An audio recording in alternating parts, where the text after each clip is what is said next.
ആദ്യമായിട്ടാണ് ഇത്തരത്തിലുള്ളൊരു മീറ്റിംഗ് നടന്നത്. മാസ്റ്റർ പ്ലാൻ നടപ്പിലാക്കുന്ന ഹൈ പവർ കമ്മിറ്റിയും ദേവസ്വം ബോർഡും ഒന്നിച്ചിരുന്നിട്ട് ചെയർമാനെ വിളിച്ചില്ല, പക്ഷേ ബാക്കി അംഗങ്ങളെല്ലാം ഉണ്ടായിരുന്നു. എന്താണ് മാസ്റ്റർ പ്ലാൻ കമ്മിറ്റി പരിഗണിച്ചുകൊണ്ടിരിക്കുന്ന വിഷയങ്ങൾ, അതിൽ ദീർഘകാല പ്രാധാന്യമുള്ളതുകൊണ്ട് നമുക്ക് അടുത്ത വർഷത്തേക്ക് പ്രാധാന്യമുള്ളതുണ്ട്. അപ്പോൾ ഇതിനെ ഒരു പ്രയോറിറ്റൈസ് ചെയ്യുക എന്നുള്ളതായിരുന്നു പ്രധാന ഉദ്ദേശം. അപ്പോൾ നിലയ്ക്കൽ, പമ്പ, സന്നിധാനം ഈ 3 സ്ഥലത്തും മാസ്റ്റർ പ്ലാൻ കമ്മിറ്റിയുടെ പരിഗണനയിലുള്ള വിഷയങ്ങൾ എന്താണ്, അതിൽ നമുക്ക് അടിയന്തരമായിട്ട് നടപ്പിലാക്കേണ്ടത് ഏതൊക്കെ. അപ്പോൾ അങ്ങനെ ആ അടിസ്ഥാനത്തിൽ പിന്നെ അവർക്ക് ഒരുപാട് പദ്ധതികളുണ്ടല്ലോ. അതിലിപ്പോൾ അടിസ്ഥാനപരമായി അടുത്ത വർഷത്തെ തീർത്ഥാടനത്തിൽ ഗുണപരമായിട്ട് വ്യത്യാസങ്ങൾ വരണമെങ്കിൽ എന്തൊക്കെ വേണം. ഏറ്റവും പ്രധാനമായിട്ട് നിലയ്ക്കലിൽ കുറച്ചുകൂടെ ക്രമീകരണങ്ങളും നിയന്ത്രണങ്ങളും വന്നെങ്കിൽ, സൗകര്യങ്ങളും വന്നെങ്കിൽ മാത്രമേ നമുക്ക് ഇതിനെ ശാസ്ത്രീയമായിട്ടൊന്ന് പുനഃസംഘടിപ്പിക്കാൻ പറ്റൂ. എന്ന് വെച്ചാൽ നിലയ്ക്കലിൽ വരുന്ന ആളുകൾക്ക് അവിടെ സന്തോഷമായിട്ട് ഇരിക്കാൻ സാധിക്കണം, കുറച്ചേറെ നേരം ഇരിക്കണമെങ്കിലും ബുദ്ധിമുട്ടില്ല എന്നുള്ള തരത്തിൽ ഇരിക്കാൻ സാധിക്കണം. അവരുടെ ബസ് പാർക്ക് ചെയ്യാനും കാറ് പാർക്ക് ചെയ്യാനുമുള്ള സൗകര്യങ്ങളുണ്ടാവണം. നിങ്ങൾക്ക് ഇത്ര സമയം കൊണ്ട് ഇവിടുന്ന് പോയാൽ ഇത്ര സമയം കൊണ്ട് നമുക്ക് തൊഴുത് വരാൻ പറ്റുമെന്നുള്ള ഇൻഫർമേഷൻ കൊടുത്തുകൊണ്ടിരിക്കണം. പോലീസും ദേവസ്വം ബോർഡും എല്ലാവരും കൂടെ ചേർന്നുള്ളൊരു കൺട്രോൾ റൂം അവിടെ ഉണ്ടാവണം, കൺട്രോൾ ഉണ്ടാവണം. ഇത്തരത്തിലുള്ള കാര്യങ്ങൾ. അപ്പോൾ അത് 18 കോടിയാണെന്ന്, കോടി രൂപയുടെ ഒരു പ്രോജക്റ്റ് ടെൻഡർ ചെയ്ത് വച്ചിരിക്കുകയാണ്. അത് അവാർഡ് ചെയ്തിട്ടില്ല. അതിപ്പോൾ അത് മുമ്പോട്ട് പോകണം എന്നുള്ളൊരു തീരുമാനത്തിലാണ് നമ്മൾ എടുത്തിരിക്കുന്നത്. സർക്കാർ കൊടുക്കുന്ന കാശാണെന്ന് തോന്നുന്നു.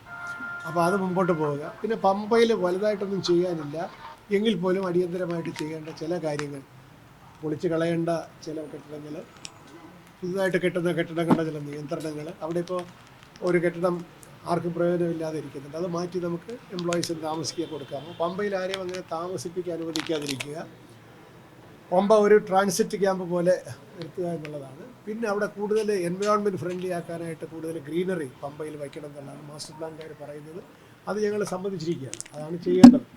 അപ്പോൾ പമ്പ കുറച്ച് ക്രമീകരിക്കാൻ മാത്രമേ സാധിക്കുള്ളൂ. പിന്നെ പമ്പയിലൊരു സ്യൂവേജ് ട്രീറ്റ്മെൻറ്റ് പ്ലാന്റ്, ഇപ്പോൾ അവിടെ കെമിക്കൽ കൊണ്ട് നടക്കുന്ന സ്യൂവേജ് ട്രീറ്റ്മെൻറ്റ് പ്ലാന്റാണ്. അത് മാറ്റി ബയോളജിക്കലായിട്ടുള്ള ആധുനികമായിട്ടുള്ള ഒരു sewage treatment plant, 3.5 MLD sewage treatment plant ഒരു സ്ഥാപിക്കണം എന്നൊരു തീരുമാനം എടുത്തിട്ടുണ്ട്. അത് 1 വർഷം കൊണ്ട് നടക്കുമെന്ന് എനിക്ക് അറിഞ്ഞുകൂടാ, പക്ഷേ മുമ്പോട്ട് പോകാൻ തീരുമാനിക്കുകയാണ്. ഇത് പ്രയോറിറ്റൈസ് ചെയ്യാണ്. പിന്നെ സന്നിധാനത്തിലേക്ക് വരുമ്പോൾ നമ്മൾ ക്യൂ കോംപ്ലക്സുകൾ കിട്ടിയല്ലോ, പക്ഷേ ക്യൂ കോംപ്ലക്സുകൾ ആൾ ഉപയോഗിക്കുന്നില്ല. ഒരു റെസിസ്റ്റൻസ് ഉണ്ട്. ആളുകളിപ്പോൾ ഈ മറ്റേ ശരംകുത്തിയിൽ നിന്ന് വളരെ അപകടകരമായ സ്ഥിതിയിലാണെങ്കിൽ ക്യൂ നിന്നാലും തിരക്കേടില്ല, ഇതിനകത്ത് പോയി ഇരിക്കില്ല എന്നുള്ള വളരെ ഒരു വിചിത്രമായിട്ടുള്ള ഒരു സ്വഭാവം അവിടെയുണ്ട്. അത് എന്തുകൊണ്ടാണെന്ന് പരിശോധിച്ചപ്പോൾ ഒരു ക്യൂ കോംപ്ലക്സിനകത്ത് കയറി നമ്മൾ ഇരുത്തി കഴിഞ്ഞാൽ അവരുടെ മുമ്പേ കൂടെ കുറേ പേര് അടുത്ത കോംപ്ലക്സിൽ പോയിരിക്കും. ഇവരുടെ വിചാരം ഞങ്ങളിവിടെ ഇരിക്കുകയും ബാക്കിയുള്ളവർ നമ്മളെക്കാളും മുമ്പേ പോവുകയും ചെയ്യും. അപ്പോൾ അത് മാറ്റിക്കൊണ്ട് ഇവിടെ കൂടുതൽ സൗകര്യങ്ങൾ കൊടുത്ത് നല്ല ഡിസ്പ്ലേ ബോർഡും അനൗൺസ്മെൻറ്റുകളും വയ്ക്കുക. ദാറ്റ് ഈസ് നിങ്ങൾക്ക് ഇത്ര സമയത്ത് ദർശനം കിട്ടും, നിങ്ങളുടെ കോംപ്ലക്സ് ഇത്ര സമയത്ത് തുറക്കും. ഇത്തരം കാര്യങ്ങൾ വളരെ സുതാര്യമായിട്ടുള്ള ആശയവിനിമയത്തിലൂടെ ക്യൂ കോംപ്ലക്സ് നന്നാക്കി കഴിയുമ്പോഴത്തേക്ക് ഈ 18 ക്യൂ കോംപ്ലക്സിലുമായിട്ട് ആളുകൾ കുറച്ച് നേരം ഭംഗിയായിട്ട് വിശ്രമിക്കും. അവർക്ക് നമ്മൾ ഭക്ഷണമൊക്കെ കൊടുത്ത് സുഖമായിട്ട് ഇവിടെ ഇരുത്തും. അപ്പോൾ ഇതിൻ്റെ ഒരു ഫെറ്റീഗ് ഓഫ് ദി ദർശനം അങ്ങ് മാറിക്കിട്ടുമെന്നാണ് നമ്മൾ വിചാരിക്കുന്നത്. ഏറ്റവും പ്രധാനപ്പെട്ടതും ബുദ്ധിമുട്ടുള്ളതുമായ ഒരു തീരുമാനമല്ല, ഒരു പ്രോജക്റ്റ് പരിഗണിച്ചത് എന്താണെന്ന് വെച്ചാൽ മാസ്റ്റർ പ്ലാൻ പരിഗണിച്ചുകൊണ്ടിരിക്കുന്ന പ്രോജക്റ്റാണ്. നിങ്ങൾക്കറിയാം, ശബരിമല കാണുന്നവർക്കൊക്കെ അറിയാം, അവിടെ മാസ്റ്റർ പ്ലാൻ പറയുന്നത് ആ ശ്രീകോവിലിനും 18ാം പടിയുടെ മുകളിൽ ശ്രീകോവിൽ, അവിടെ നാഗരുടെ ക്ഷേത്രം, ഗണപതി ക്ഷേത്രം, ആ തിരുമുറ്റത്ത് വേറെ ഒന്നും ഉണ്ടാവാൻ പാടില്ല.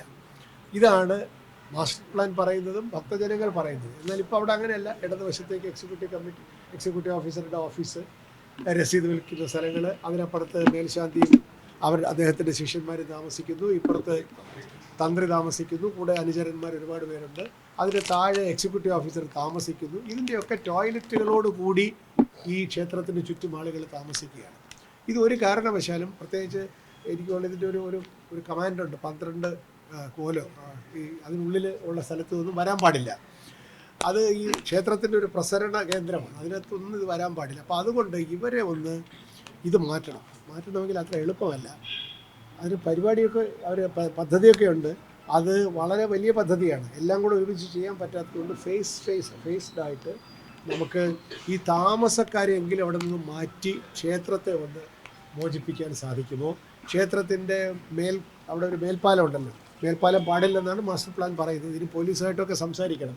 പക്ഷേ ഈ തന്ത്രിയെയും മേൽശാന്തിയെയും എക്സിക്യൂട്ടീവ് ഓഫീസറെയും ദയവ് ചെയ്ത് അയ്യപ്പനിൽ നിന്ന് കുറച്ച് മാറ്റാനുള്ള ഒരു ഏർപ്പാട് ചെയ്ത് അവർക്ക് താമസിക്കാൻ ഒരു സ്ഥലം കൊടുക്കുക.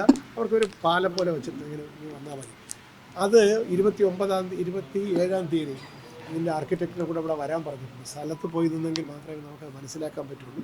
വളരെ പ്രയാസമുള്ളൊരു സംഗതിയാണ്. കാരണം ഇവരെയൊക്കെ താമസിപ്പിക്കുകയും വേണം, അതേസമയത്ത് ഈ കൺസ്ട്രക്ഷൻ നടക്കുകയും വേണം. ഇതെല്ലാം 9 മാസത്തിനുള്ളിൽ നടക്കുകയില്ല എന്ന് അറിഞ്ഞുകൂടാ, പരിശോധിച്ചുകൊണ്ടിരിക്കുകയാണ്.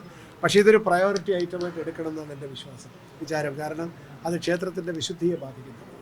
ഇത്രയും കാര്യങ്ങളാണ് ഇത് ചെയ്തിരിക്കുന്നത്. പിന്നെ അവിടെ ഗാർബേജ് ഡിസ്പോസലിനുള്ള ചില പുതിയ ശാസ്ത്രീയമായിട്ടുള്ള ആശയങ്ങൾ വന്നു, അതും പരിശോധിക്കും. പൊതുവായിട്ട് ഇത്രയേ ഉള്ളൂ. നമ്മളവിടെ ചെയ്യുന്ന കാര്യങ്ങളൊക്കെ തന്നെ ഈ വരുന്ന ഭക്തജനങ്ങളുടെ തീർത്ഥാടനത്തിൻ്റെ ഒരു ക്വാളിറ്റി, അതിൻ്റെ ഒരു ആത്മീയമായിട്ടുള്ളൊരു നിലവാരം വർദ്ധിപ്പിക്കാനും അവർക്ക് സൗകര്യങ്ങൾ ചെയ്തു കൊടുക്കാനും സാധിക്കുന്ന തരത്തിൽ കുറേ കാര്യങ്ങൾ ചെയ്യാൻ ഈ വർഷത്തിൻ്റെ മുന്നൊരുക്കങ്ങൾ ആരംഭിച്ചിരിക്കുന്നു എന്നുള്ളതാണ് ഇത് പറയുന്നത്. ഇതിപ്പോൾ ജനുവരി ആദ്യ വാരത്തിൽ നമ്മൾ ഹൈപ്പവർ കമ്മിറ്റി തന്നെ വയ്ക്കണമെന്ന് ആവശ്യപ്പെടുകയാണ്. ചില കാര്യങ്ങൾ നിർണ്ണയിച്ച് മുമ്പോട്ട് പോകുന്ന ഒരു സ്ഥിതിയാണ്. അതാണ് ഇത്രയും പറയാനുള്ളത്. സ്പോൺസർമാരെ കണ്ടെത്തുന്നതിനെ പറ്റി തീരുമാനിച്ചില്ല. പക്ഷേ സർക്കാരിന് ബജറ്റിലുള്ള പൈസ ആണ് നമ്മളിപ്പോൾ ഉദ്ദേശിക്കുന്നത്. ബജറ്റിലെ പൈസ റിലീസ് ചെയ്യാനോ പണത്തിന് സാമ്പത്തികമായി ബുദ്ധിമുട്ടോ ഉണ്ടെങ്കിൽ ചില പ്രോജക്റ്റുകൾ നമ്മൾ വളരെ പ്രധാനപ്പെട്ട സ്പോൺസേഴ്സിനോട്, കോർപ്പറേറ്റ് സ്പോൺസേഴ്സിനോട്, ഇൻസ്റ്റിറ്റ്യൂഷണൽ സ്പോൺസേഴ്സിനോട്, പബ്ലിക് സെക്ടർ അണ്ടർടേക്കിങ്ങിൻ്റെ സ്പോൺസേഴ്സിനോട് അവരോടൊക്കെ പറഞ്ഞിട്ട് നേരിട്ട് നമ്മളുമായിട്ട് സംസാരിച്ച് 20 കോടി രൂപ ഈ പ്രോജക്റ്റ് നിങ്ങൾക്ക് തരാൻ പറ്റുമോ, അത് നമുക്ക് നേരിട്ട് ബോർഡുമായിട്ട് സംസാരിക്കാം. ഇടനിലക്കാർ എന്തായാലും ഈ സ്പോൺസർഷിപ്പ് പരിപാടിയിൽ ഇടനിലക്കാരുണ്ടാവുകയില്ല എന്ന് മാത്രം അസന്ദിഗ്ധമായിട്ട് പറയാൻ ഞാൻ ആഗ്രഹിക്കുകയാണ്.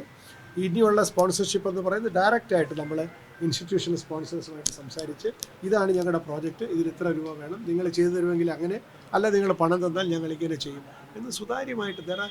ഇത് വലിയ പൈസയൊന്നും അല്ല വാസ്തവത്തിൽ. വലിയ കോർപ്പറേറ്റ്സിനെ സംബന്ധിച്ചിടത്തോളം 20 കോടി 25 കോടി ഇത് വലിയ തുകയല്ല. പക്ഷേ സുതാര്യമായി കാര്യങ്ങൾ ചെയ്താൽ നമുക്ക് ഭംഗിയായിട്ട് ഇത് ചെയ്തെടുക്കാൻ സാധിക്കുമെന്നാണ് നമ്മുടെ വിശ്വാസം. സ്പോൺസർഷിപ്പുമായിട്ടുള്ള ബന്ധത്തിൽ ഞങ്ങൾക്ക് ഇടനിലക്കാരുടെ ആവശ്യമില്ല. ഏറ്റവും പുതിയ വാർത്തകളും വിശേഷങ്ങളും വിരൽ തുമ്പിലറിയാൻ സീ മലയാളം ന്യൂസ് എല്ലാ ഡിജിറ്റൽ പ്ലാറ്റ്ഫോമുകളിലും ലഭ്യം.